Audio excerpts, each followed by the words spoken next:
ಸಭಾಧ್ಯಕ್ಷರೇ, ಚುಕ್ಕೆ ಗುರುತಿನ ಪ್ರಶ್ನೆ 941 ಸಾರಿಗೆ ಮತ್ತು ಮುಜರಾಯಿ ಸಚಿವರಲ್ಲಿ ಕೇಳುತ್ತೆ. ಉತ್ತರವನ್ನು ಒದಗಿಸಲಾಗಿದೆ ಸಭಾಧ್ಯಕ್ಷರೇ. ಸನ್ಮಾನ್ಯ ಸಭಾಧ್ಯಕ್ಷರೇ, ಉತ್ತರವನ್ನು ಒದಗಿಸಿದ್ದಾರೆ. ನಾನು ಇದರಲ್ಲಿ ಒಂದು 2 ಉಪಪ್ರಶ್ನೆ ಕೇಳಬೇಕಾಗಿದೆ. ನಮ್ಮ ಯಾದಗಿರಿ ಮತಕ್ಷೇತ್ರದಲ್ಲಿ ಬರತಕ್ಕಂಥ ಮೈಲಾಲಿಂಗೇಶ್ವರ ಇರಬಹುದು, ಶೋರಾಪುರದಲ್ಲಿ ಬರತಕ್ಕಂಥ ತಿಂತಿನಿ ಮೌನೇಶ್ವರ ಇರಬಹುದು. ಇಲ್ಲಿ ಗ್ರೂಪ್ ಬಿ ಮತ್ತು ಸಿ ಯಲ್ಲಿ ಹುದ್ದೆಗಳ ಸಂಖ್ಯೆ 3 ಖಾಲಿ ಇವೆ ಮತ್ತು ತಿಂತಿನಿ ಮೌನೇಶ್ವರ ಸುರ್ಪುರದಲ್ಲಿ 2 ಖಾಲಿ ಇವೆ. ಇದನ್ನು ಯಾವಾಗ ಭರ್ತಿ ಮಾಡ್ತಾರೆ ಅಂತೇಳಿ, ಯಾಕಂದ್ರೆ ಅದು ಬಹಳ ಅತಿ ಅವಸರ ಇರ್ತದೆ. ಬಹಳ ದಿನದಿಂದ ವೇಕೆಂಟ್ ಉಳಿದಿದೆ.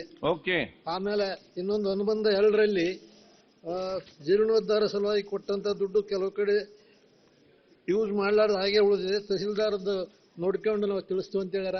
ಅದರ ಬಗ್ಗೆ ತಾವು ಹೇಳಬೇಕಂತ ತಮ್ಮ ಮುಖಾಂತರ ಅವ್ರಿಗೆ ಕೇಳ್ತೇನೆ. ಸಭಾಧ್ಯಕ್ಷರೇ, ಇನ್ನೊಂದು 11 ದೇವಸ್ಥಾನ 17.5 ಲಕ್ಷ ರೂಪಾಯಿ ಬಾಕಿ ಇದೆ.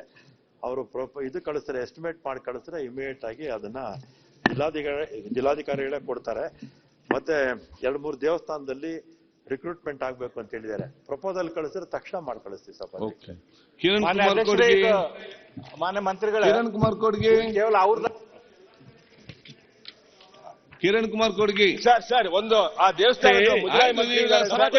ನೋಡಿ ಇಲ್ಲ ಕೋಟಿ ಹಣ ಬಿಡುಗಡೆ ಮಾಡಿ ಬರೀ 1 ಕೋಟಿ ಹಣ ಬಿಡುಗಡೆ ಮಾಡಿದ್ದಾರೆ.